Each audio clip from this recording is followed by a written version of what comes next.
I am Elsa Mghabghab, and I am Programs Manager at Maxine. I like to just want to give you a small overview about Maxine. We're an advisory firm that improves the return on investment of corporate development through effective executive education programs. And our webinar today addresses the needed leadership development for a disrupted world. Knowing those leadership development needs in the region, Maxine works with our partner universities to bring forward world-class content, for this region. And Rotman, as a strategic partner, aims to address this, to strengthen and boost leadership development through its high-impact learning experiences that take academic models into real-life practice. So we're going to spend around 60 minutes together with our guest speakers. We're going to welcome your questions at the end of the webinar, either on chat or by raising your hands. We would love to hear from you, so we encourage you to share your views. And we're going to dive right into it. So first, I'd like to welcome our speakers from University of Toronto, Rotman School of Management, who will be taking us through the work they are doing in the areas of leadership development. I have with me Ms. Stephanie Hodnett. Stephanie is Executive Director of Executive Programs at the Rotman School of Management, University of Toronto. Stephanie oversees the design, delivery, and management of over 130 executive education programs at Rotman. So happy to have you with us, Stephanie. Thank you so much, Elsa. It's a great honor to be here. Thank you all. So I would also like to welcome Dr. Walid Hijazi. As you may know, Dr. Hijazi is Associate Professor of Economic Analysis and Policy and Academic Director at the Rotman School of Management. He has researched, advised, and testified extensively on global competitiveness, and he teaches in the MBA, EMBA programs. He has delivered lectures in over 30 countries. We're very happy to have Dr. Walid with us as well. It's great to be here. I look forward to the conversation. Great. So excited to get started. I'd like to kick off our discussion with Stephanie and to tell us a little bit about the University of Toronto and Rotman School of Management and the exciting work that you are doing there. Thank you so much, Elsa. I'm delighted to. Oh, thank you for bringing up this. We just have a couple of slides. I just wanted to spend a couple of moments first to say what a great honor and a privilege it is to be working with Maxine. I know, this goal of bringing together some of the top minds in the world focused on leadership development and internationalization is extremely important to us, and we're very proud to be included in the roster of talent brought to bear by Maxine. So just a little bit about University of Toronto and the Rotman School. We are ranked number 18 in the world by the Times, a very prestigious ranking for universities, the Times Higher Education ranking. We are in Toronto. It's a hot, muggy day for us in Toronto today, and we're in the sort of the heart of the business capital of Canada. So part of the advantage, I think, when there isn't a pandemic on, is that certainly people love to come to our campus in the heart of a really vibrant and multicultural and dynamic city such as Toronto. At my job at the Rotman School is as director, as Elsa mentioned, of the executive education programs. So that means we get to bring to bear some of the exciting research and the thought leadership in the school, along with our excellent alumni community, to help solve business problems in the world today and to help build great leaders. So an advantage for us at University of Toronto is that it's such a large school. Elsa, if you want to go to the next slide, there's some facts and figures just on the size to give you a sense of the scope of what we're doing here at the University of Toronto. So as you can see, there's very large faculty and staff. We're almost like a small city unto ourselves on 3 campuses within the Greater Toronto area. There's more than 93,000 students enrolled at the current time. So can get an idea that there's quite a lot.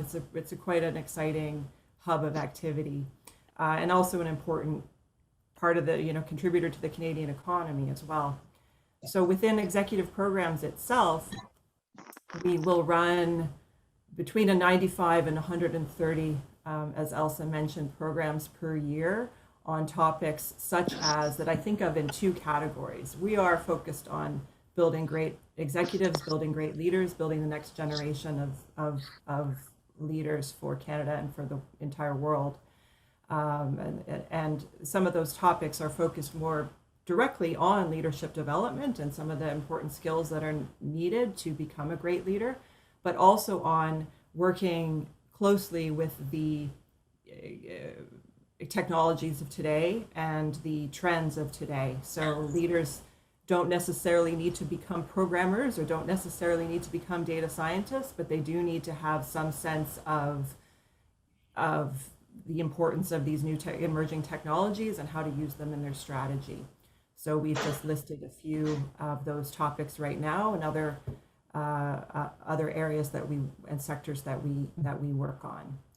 Okay. So that's roughly a little facts and figures guide. I think we can just talk now if you want to bring those slides away. Elsa. Thank you, Stephanie. So can we talk a little bit about the Rotman portfolio and how it meets the demands of the market? Like you mentioned a little bit about the differing needs of the leaders today. So can you tell us more about that? For sure. So we think of our job almost as a concierge service in a way, which is that we need to listen to what's happening to connect the business community and to connect organizations with some of the talent, the top talent and expertise within the school, within the university. So because of the great privilege of working at such a prominent large research university, there are a lot of people working really at the forefront of what's going on in sort of the scientific management research community. So in a moment you'll hear from one of those very, very prominent and respected faculty members, Dr. Walid Hajazi. So I will let him tell you about himself and his own work.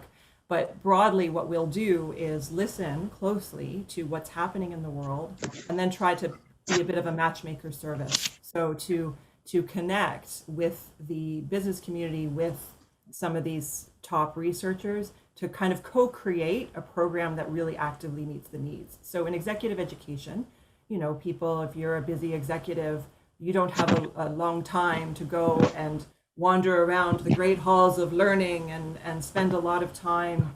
Unfortunately, your needs are quite immediate. So we have to get a focused program that will deliver exactly what our clients are looking for in as expedient a fashion as possible. So that's really where we come into bear, is to listen closely and then to create with our clients the right program for them.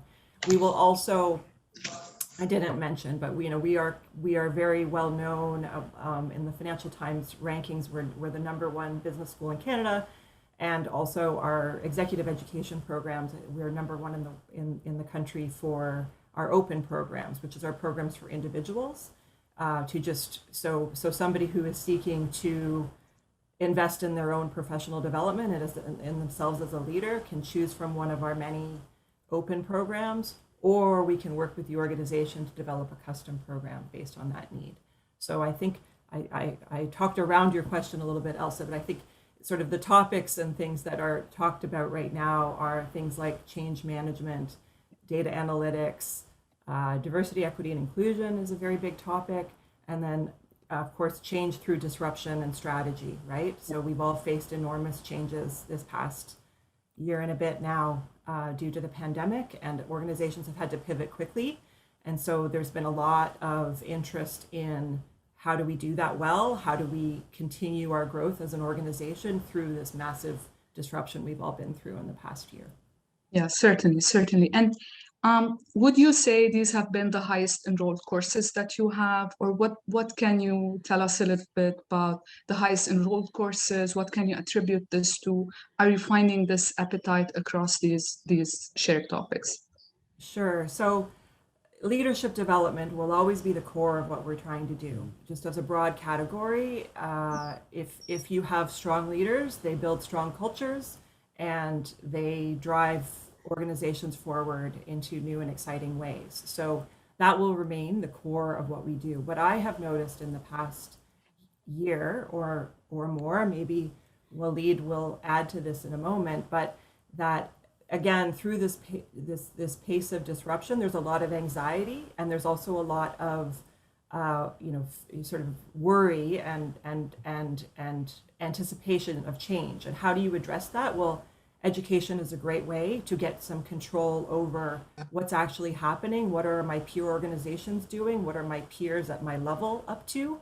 So in executive ed, you can bring together people, leaders across industries, also to be talking about what's happening together and to figure it out. So some new topics that have come up this past year, I would say, or some newly more prominent, because we've always done programs on resilience, but that has been extremely hot this past year. Topics like burnout, right? Leading remote teams is another new topic that a lot of people are suddenly not even in an office with all of their peers. How do you onboard new hires? How do you hire an interview? How do you do some very important things in this disrupted, distributed, while your kids are running around in the background and you're trying to also manage through your home life and so forth. So those are some topics that have come up, I would say, this past year. And then the other one that's just been overwhelmingly in demand is on anything related to data analytics. I think everybody understands that the big data revolution is here, and yet where people feel a little bit of lost about how to incorporate that well, how to ask the right questions so that your data strategy actually makes sense for you as an organization. Yeah, of course. So, how about the actual programs moving online? So can you tell us a little bit about your learning approach at large in your executive courses and how by going online, you've kept it engaging for participants? Right. So talking about fear and anxiety, I think there was a lot of fear in March of last year when suddenly we had a very full roster of programs to run in the spring. And then, we can't actually have them in person. What's that going to mean? We had done some online work before, but not exclusively the way this past year was. So there was a lot of fear. But luckily, there's a lot of great minds working on this problem and a lot of goodwill. And we were able to experiment and do some new things that actually, I think a year later, even now that we're looking at coming back into the classroom, there's things we want to hang on to.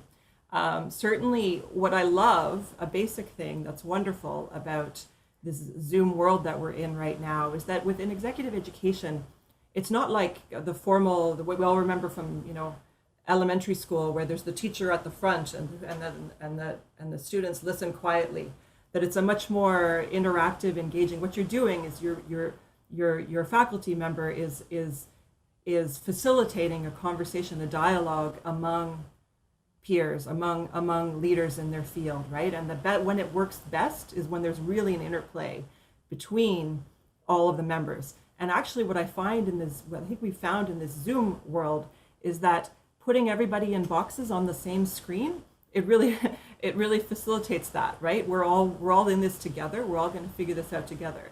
Certainly there's some other advantages and fun things like simulations and games and interactivity and all kinds of ways to bring it to life. But I would say that the fundamental one is just reinforcing that this is a collaboration. Executive education at this level is really about fostering dialogue and making people feel comfortable in speaking up and speaking to what their needs are and making sure that we're addressing them.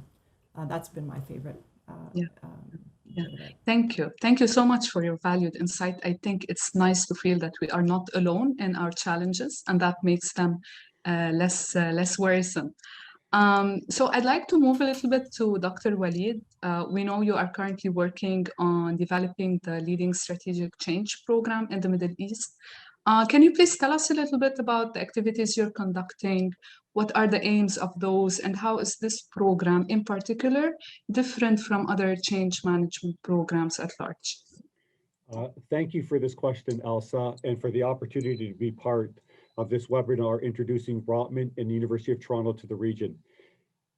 You might not believe it, but I've been teaching at the Rotman School for 26 years across many of our programs. And for those of you that know Toronto, it's one of the most diverse cities in the world with populations from truly around the world. In fact, Toronto was designated by the United Nations as one of the most diverse cities in the world.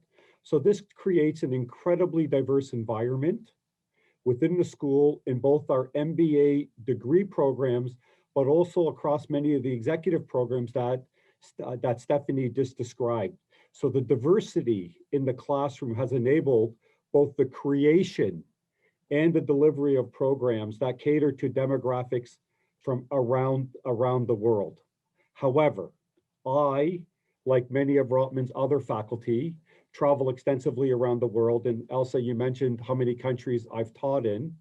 I've given lectures around the world, and I've learned a lot. That was pre-pandemic. So Stephanie talked about, we want to hang on to some of these new changes, and one wonders how executive education and other international travel will be impacted.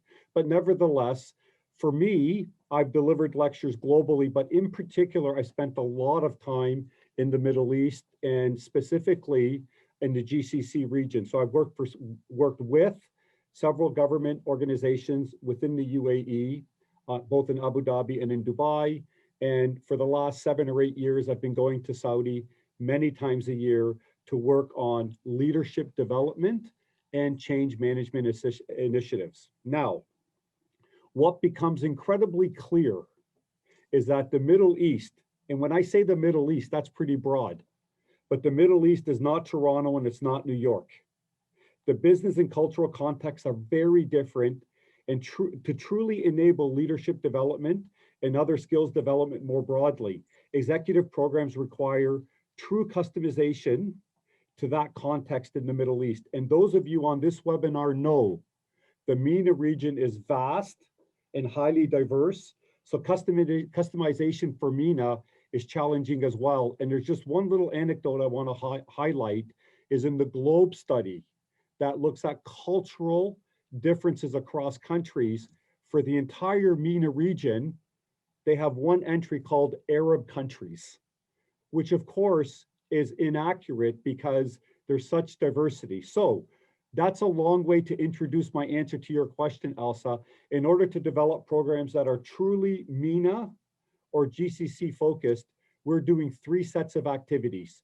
First, we've done several focus groups, and we continue to pursue these opportunities to hear from executives and managers across the region to understand what's top of mind for them and what challenges they face. The last focus group we did focused on change management, the program that you referred to earlier, driving strategic change. And we're hearing a lot from these managers and leaders on the top of mind issues that they face, because we don't want to go into the MENA region.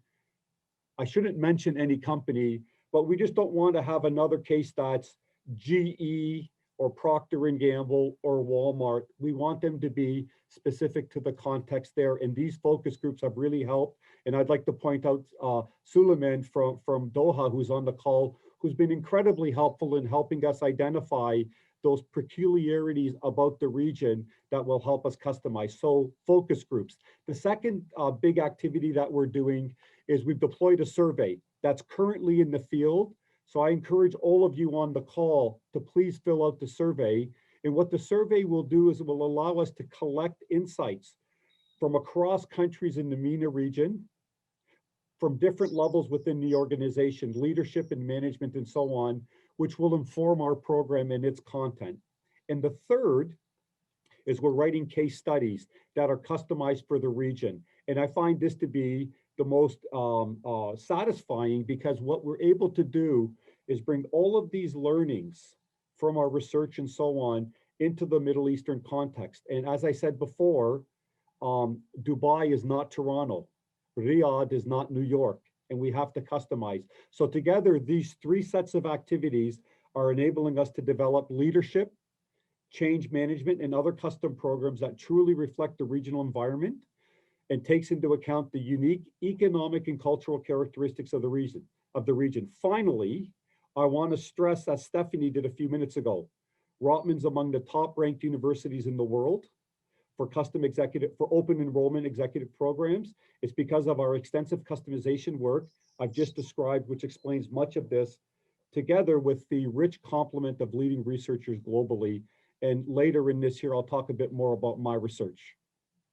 Yeah, thank you, Dr. Walid. And for the purposes and just to shed a little bit more light on these activities that we're currently running, they are actually still in progress. So Dr. Walid is very open to receiving that sort of insight that would really make a difference, that would actually add value when it comes to the cultural context. And just because we're talking about the region, what can you tell us, Dr. Walid, about leadership development at large when it comes to the Middle East and its specific particularities from that angle? Yeah, so Elsa, will you give me 2 hours to answer this question? Okay, so, whenever I get asked a question like this, I always like to go back to what is considered a seminal article in this research. And I'm going to have to read this quote, but 20 years ago, John Cotter, who's known as sort of the leading thinker in change management, and his 8-step model and now his accelerator approach to change is sort of the hallmark of change management. But he wrote 20 years ago, in 2001, what leaders really do. And I'm just going to read, he wrote, they, meaning leaders, don't make plans, they don't solve problems, they don't even organize people. What leaders really do is to prepare organizations for change and help them cope as they struggle through it. Now, if you think about that's the role of a leader, and it's so important to get organizations to understand it's not binary, but the role of leaders is distinct from the role of managers. And very often you have leaders that do overreach and micromanage, and there's problems with that. There's environments where that works, but there's environments where it doesn't. So with that as background, as what the role of leadership is, while the global economy is experiencing significant change, Stephanie talked about the huge data revolution, which I'll talk about as well, okay? There's a lot of change going on globally with the pandemic, the rise of the digital economy, the movement online, the changes in the GCC, as distinct from Mena, but the changes in the GCC are quite dramatic, and they're more significant than what's happening globally because of the diversification and the move away from hydrocarbons and oil-based industries. It must be said, however, and for those of you, all of you on the call that understand the Middle East, there's lots of intra-regional spillovers. But with that in mind, the challenges that the GCC face are immense, and I would say much more dramatic than what's going on in other parts of the world. But if I were in person right now, I would point at someone and ask, who said the following? Who's attributed? And the answer is not Rahm Emanuel. Never waste a crisis. And that goes back to Winston Churchill. And we're in the midst of a great crisis. And this is exactly the time for the GCC and the MENA region more broadly, but I'll focus on the GCC to implement those changes that need to be implemented. Now, this is not a conversation about Canada or the US, but the crisis in Canada and the US has enabled Biden to talk about a massive infrastructure initiative that would be unheard of in the absence of the crisis.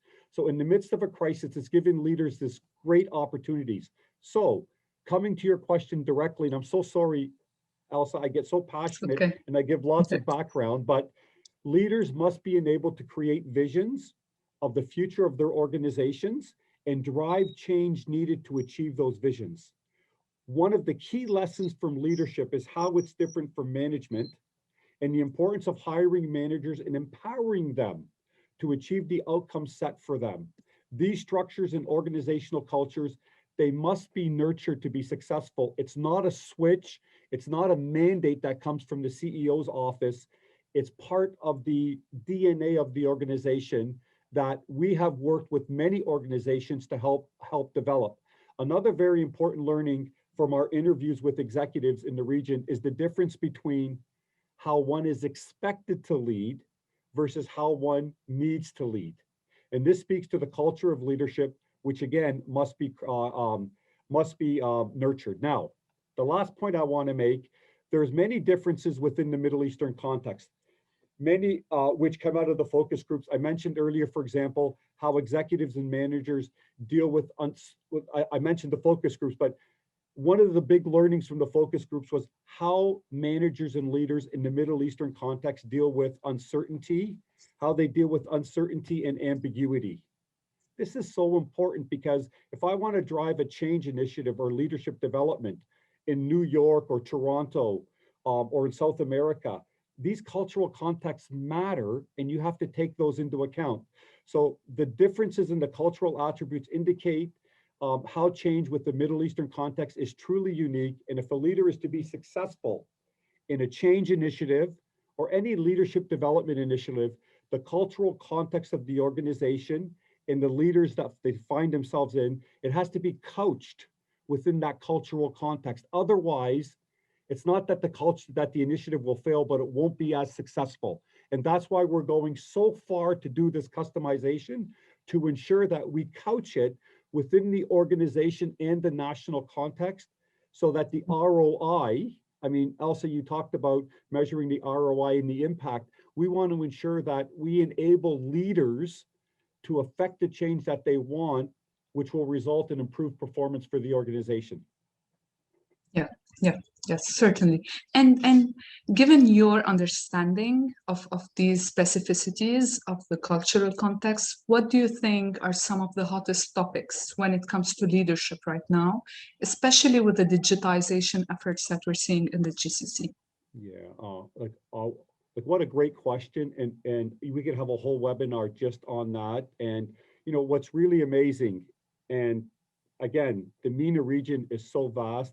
But you look at the digitization in the UAE and in Dubai in particular, it's really impressive, and many countries in the developed world could learn from the UAE. But we want this to sort of proliferate across the region. But you know, to your point directly, Elsa, you know, we're in the midst of this fourth industrial revolution. I wish I had time to talk about the first, second, and third, but here we are in the middle of the fourth, which is increasingly characterized by the fusion of technologies that's blurring the lines between the physical and the digital worlds.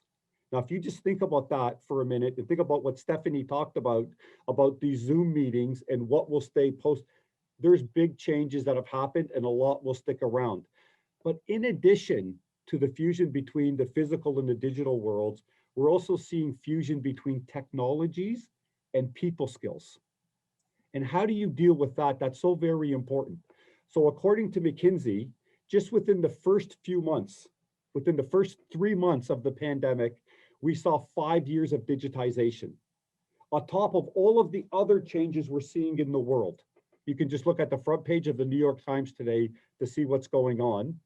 Diversification in the GCC. So I'm focused on the GCC as distinct from the MENA, and the movement away from renewable energy. There's also a rise of data. And The Economist magazine has a wonderful article that says data is the new oil. Okay, so I think the ability to develop and implement data-driven decision-making is essential. No longer should we have managers just saying, this is the way I want it, this is my gut feeling. Strategy and implementation has to be driven by data and by evidence. So how do you leverage data in this data revolution, including the emergence of machine learning and artificial intelligence? And often in webinars or conversations like this, people always ask the questions, can computers really think? Do they have these cognitive abilities?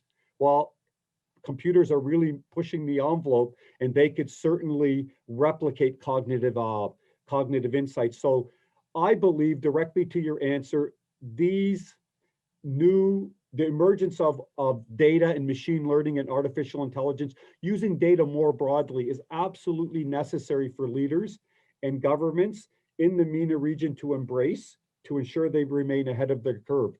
If they don't embrace them now, I think it will hurt the region in the long term. Yeah, yeah, yes. So, in this light, what do you think are the challenges, observed that you aim to address in your activities in the region? Yeah, one of the last times I was in the Middle East, and there was everybody on the call knows about the vision statements of each of the governments. Every government in the GC has a vision 2030 and their vision for what's going to happen. And we debate this, we can debate it forever, but I believe, and you could disagree with me, if the price of oil were to return to $120 a barrel, that would put the brakes on change. Other people believe that if oil is $120 a barrel, that will generate all of the revenue that you need to drive change. It'd be great if we had both. But going back to Cotter's model and his accelerator view of change, is the way to affect change is you need this sense of urgency. So with that as background, Elsa, and this is the heart of the work I've done, particularly in the UAE and Saudi, with nationals and our conversations with, this is the heart of what I do in the region. Many people view the most important resource in the Middle East as oil. And in many ways, that's been the case, okay? At the same time, there's an economic phenomenon called the resource curse, which I could talk about for hours, but I won't, okay? Oil and gas have brought many riches to parts of the MENA and particularly the GCC. Now, I think this is so important.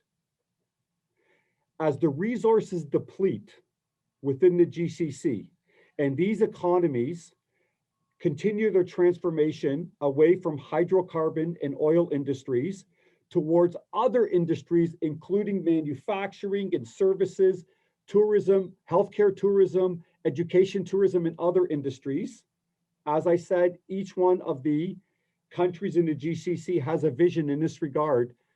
This is the point, is in the future, as these transformations intensify, and they will have to, because as it becomes more and more apparent that oil is depleting and renewable energies are emerging, the emphasis on diversifying these economies will accelerate. And I believe there will be an increased emphasis on the importance of human capital.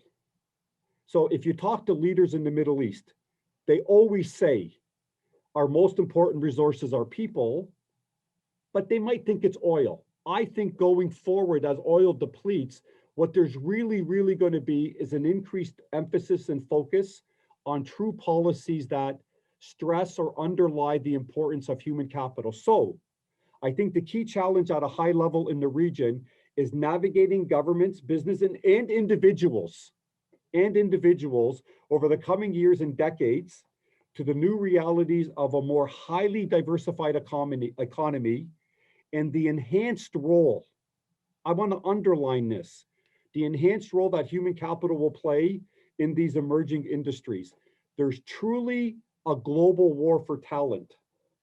And as these economies, the UAE, Saudi, Qatar, Kuwait, as these economies diversify away from oil, they will have to be more engaged in attracting talent. And here's the point. The changes needed to remain competitive and attractive in this regard, to attract human capital, requires bold leadership. The recent changes in Dubai with regard to making life for expats more comfortable is a great example of this. That may not have been so important when the region's depending extensively on oil, but when an economy moves away from oil and increasing towards these other industries, that's when human capital becomes even more important. So it's my hope that our efforts in the region enable organizations to both identify and articulate the change that's needed and affect that change so the region can continue to prosper in the coming decade. The success of such initiatives clearly depend on leaders, but also on human capital, skills embedded within the region and within organizations. And the last thing I want to say, bold leadership requires vision as well as empathy, trust, risk-taking. It's not simply one person, a leader. It's part of changing the culture with an organization. And I'm convinced that Rotman's programs together with Maxine can help achieve, we can do our part in the achievement of these ambitious goals. I know I went long, Elsa, but it's my passion. No, no worries. I didn't want to interrupt you, so I'm just letting you just, really talk about this at your convenience. So certainly we agree there's a lot of room for growth, for leadership growth, given these unprecedented times we're experiencing. And we're going to get the opportunity to talk more about them in our upcoming webinar in June. We'll talk a little bit more about the actual program and how it addresses these needs in particular. For now, I would like to open the room for some questions. So I'd like to ask our participants if they're interested in, if they have any questions, to raise their hand or send them on the chat. I know Dr. Walid raised several important points, several relevant things that really got us thinking. So please feel free to, if you want, unmute yourself and go ahead with the question. Hiba, yes, I'm going to unmute you. Just to unmute. Okay. Yeah. Hello. Hi. Hi. Thank you. Hi. Yeah, I think this is really interesting, and it's something where I work is an area that we are focusing on leadership development. I wanted to ask, as part of these programs, more and more, especially like working with the younger generation, this need for the team to have a vision, to see a purpose. Is this something that these programs kind of build in, the ability to really tell a compelling story and training leaders to be good storytellers? Just a thought whether or not like that's part of what the programs include. Can I take this one, yes. Elsa? That's a terrific question, Hiba. Thank you.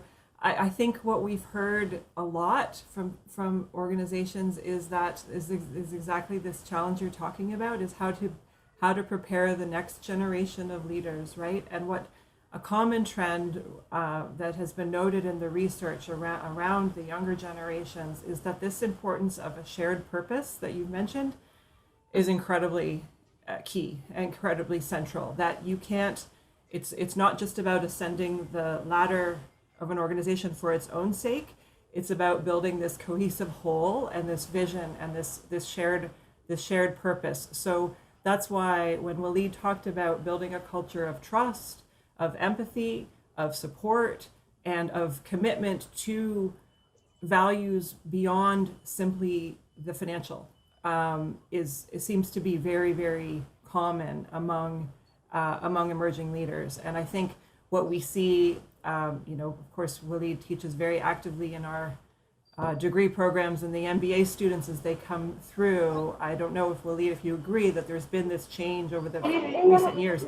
What we end up talking about a lot in our programs, while we're known as a finance heavy school because of our location near the business capital or in the business capital of Canada, that's been important. But I think the key themes in the past 5-10 years have been much more around the values that building this shared purpose, corporate social responsibility, equity, diversity, and inclusion, all of these things that unite us beyond just the money, which at the end of the day, I think that research shows that even when you give somebody a big raise, they're happy for about a minute.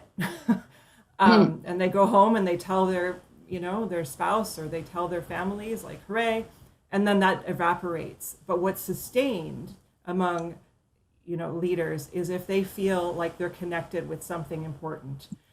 So how do you build that? How do you develop that? That has been core to what we're trying to do in leadership development. Thank you for Yeah, Hiba, if I could just add one quick point. Yeah. It's great to hear your voice again. Thank you. Hiba has been very, very helpful in our initiative to develop programs, and she always brings great insights, but she always asks the hardest questions.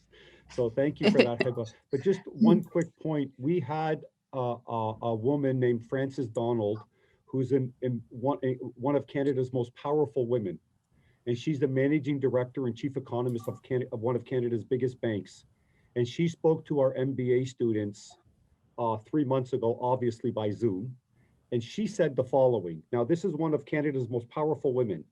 She said, the biggest mistake I made in grad school is I did not take a course in sustainability or ESG. And she said, today it's everything. And in her interactions with investors, institutional investors and others, this is top of mind. But just to reinforce what Stephanie said, which was so important, the idea that you give someone a raise and they remember it for a day.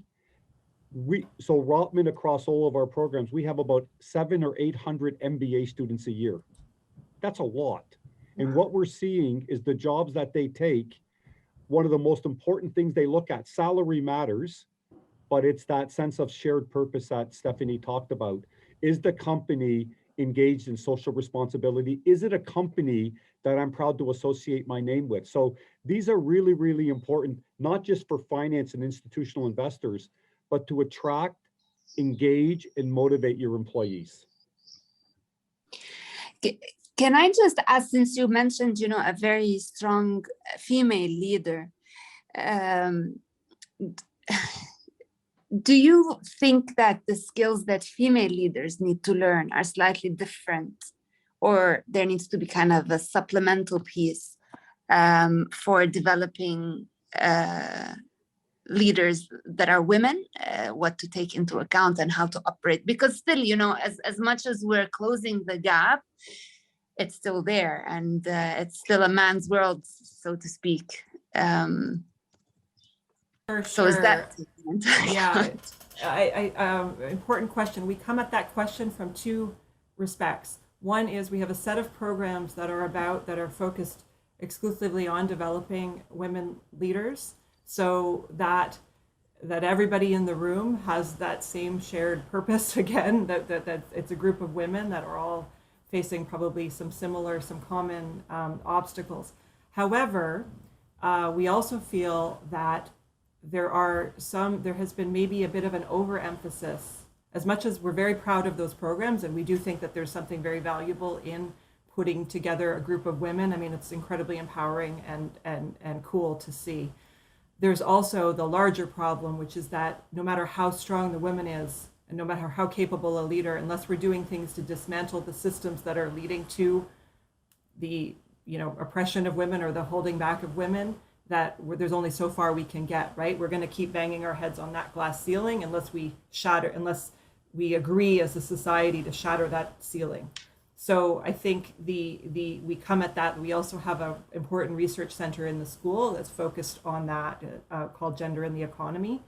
And that work is more about how do we design our systems better to enable women leaders. It's not enough to say anymore, we know the healthiest organizations, the best organizations are the ones with the most diversity in both gender, ethnicity, race, etc.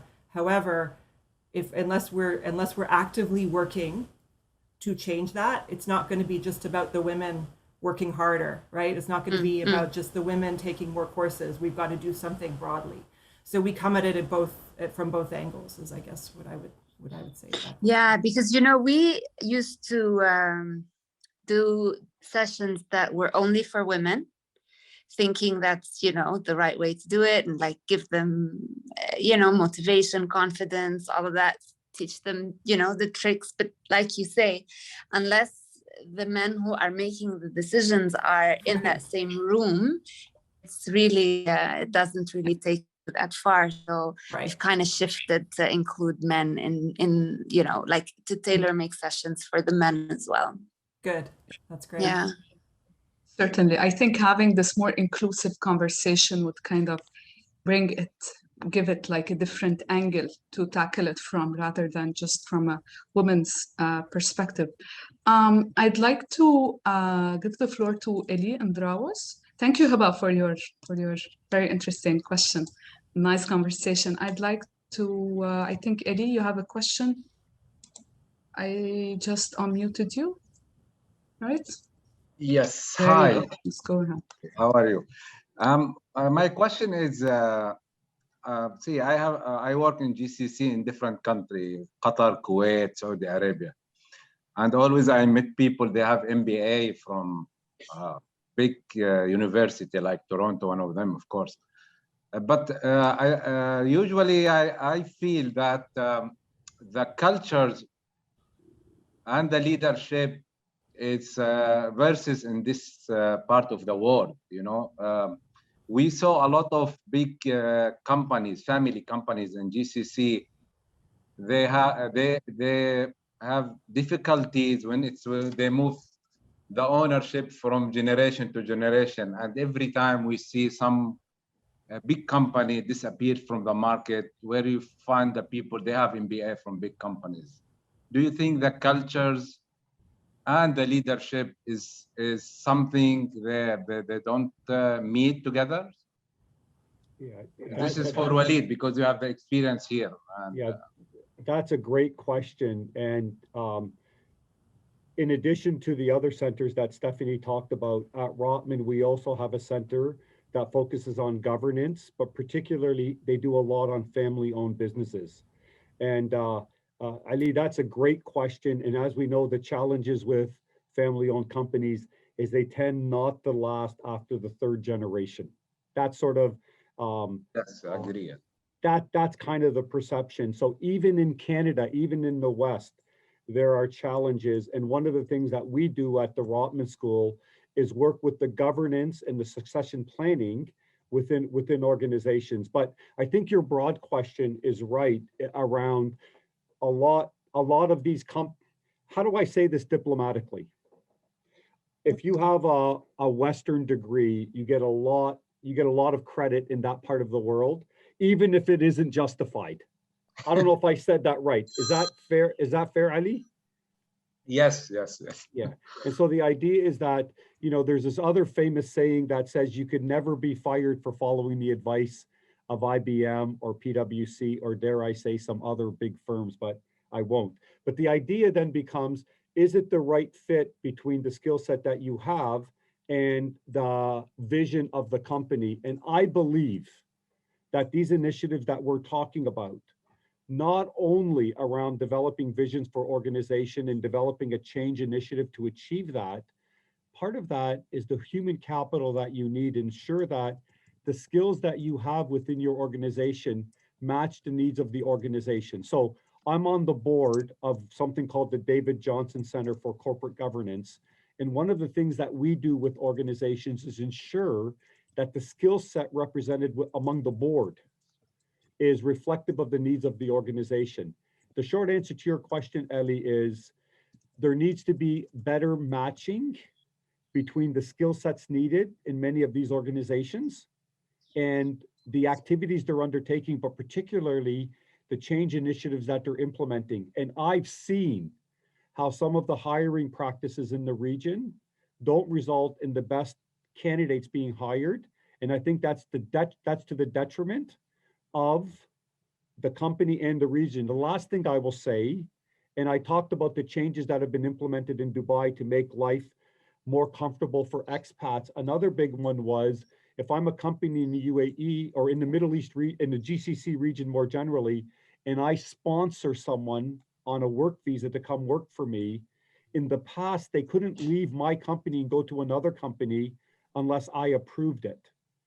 As those rules begin to loosen, what we'll see is a better matching of skills to the companies and what their objectives are. Ali, I hope I answered your question. Yeah, yes, thank you. Yes, the last things I want to confirm what you're saying, that if the oil price reach over 100, it will put slow down the vision of 30-35 or 30-30, whatever the company. I think the oil price is helping a lot the GCC country to start thinking to reduce that their independence of the oil price. And this, I think it's fair for everybody in GCC to be in that level. So at least they will start thinking to invest in the human, in the local people, human and their activity. Plus, they start thinking to have more resources, more than the oil. So thank you, Walid, for your information. I'm happy that I entered this session. Thank you for Thank you, Ali. Thank you for Thank that you. question and your insights. I look forward to interacting with you more in the upcoming programs, maybe Sure. even as a speaker. Yeah, thank you. Thank you, Eli, for your question. We have another question from Wajdi Badawi. I'm going to ask you to unmute, please. Go ahead, Wajdi.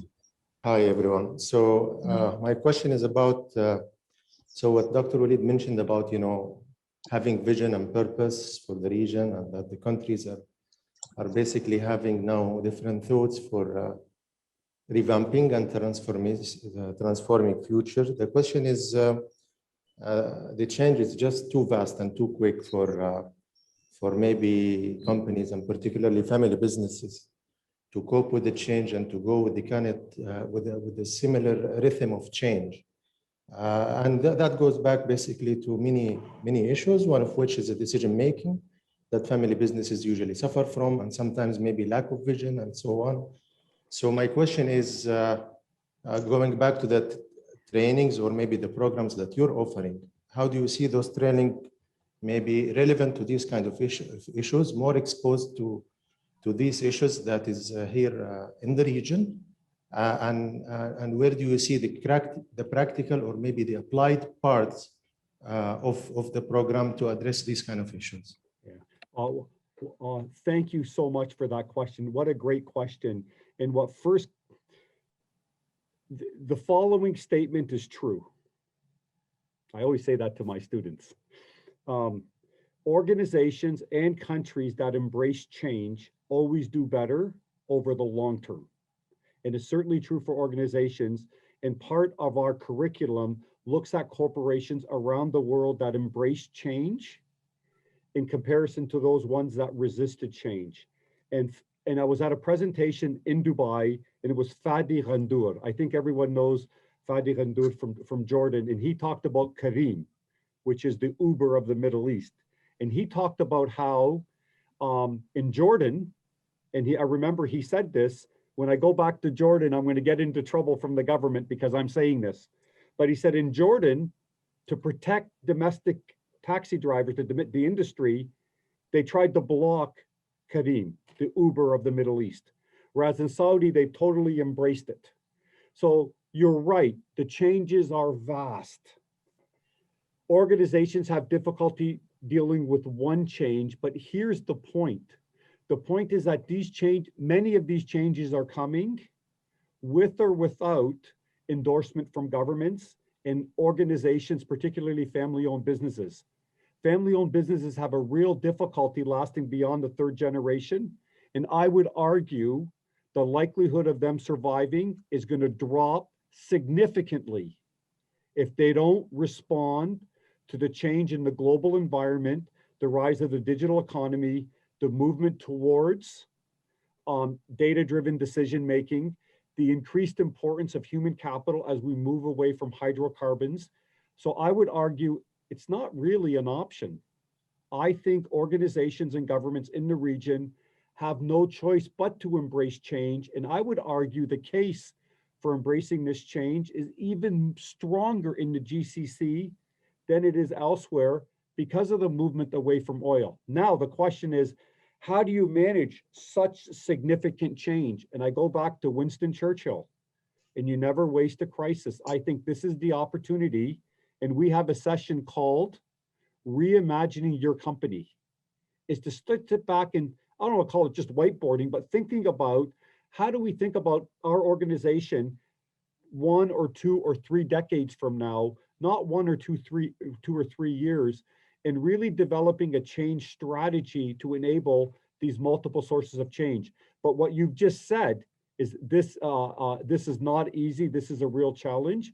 And I think these programs can enable leaders to help their companies and their organizations navigate. I would argue it's more important for family-owned companies than companies that are not family-owned.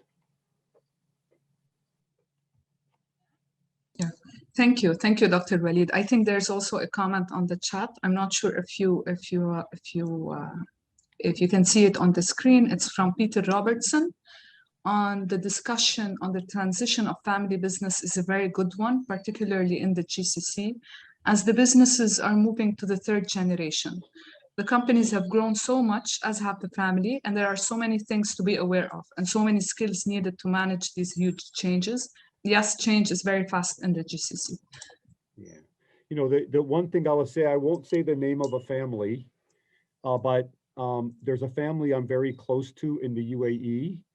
And my one complaint when I go to the UAE is I always gain weight when I go there because the food is so delicious. But, you know, I have the luxury and the privilege to go to their summer home in the desert. And it's really wonderful. It's a very wealthy, well-known family. You would all know the family, I'm sure. But so I'm privy to conversations and the challenge, so they're in the third generation. But the patriarch of the family, you know, he doesn't like where the organization is going. And it's unbelievable the tension and how they're trying to create governance structures. They don't want this to be publicly known, but really the new generation understands the new realities of the domestic and global economy. They really want to implement these changes, but they often get resistance from the older generation. So that's another peculiarity about family-owned businesses that you wouldn't have in a widely held company. The former CEO of a company, I can just tell him or her, I don't want to hear from you anymore. But you can't do that to your mother or your father or your uncle, especially in such cultures. It's so very important. What a great question. Yeah. Thank you, Dr. Walid, for your insight, and thank you everyone for your questions. I think we're out of time for today. We invite you to visit our website, check out the Leading Strategic Change in the Middle East program. We're happy to speak to you should you have any questions. We have just dropped down the link for the evaluation of this session. We'd love to hear your opinion. We have an upcoming webinar on change management also with Dr. Hijazi coming up in June. So you're going to hear from us. We're looking forward to seeing you all again in it. I'd like to thank Stephanie, who was with us today, and Dr. Walid for your amazing discussion. This was very helpful. I know everyone would like to talk more, but you know, our time is limited and we have another follow-up session soon. So we're going to be able to make up the time. So enjoy your afternoons, evenings, days, whichever time zone you're in. And we'll see you all soon. Thank you so much. Bye. Bye, everyone.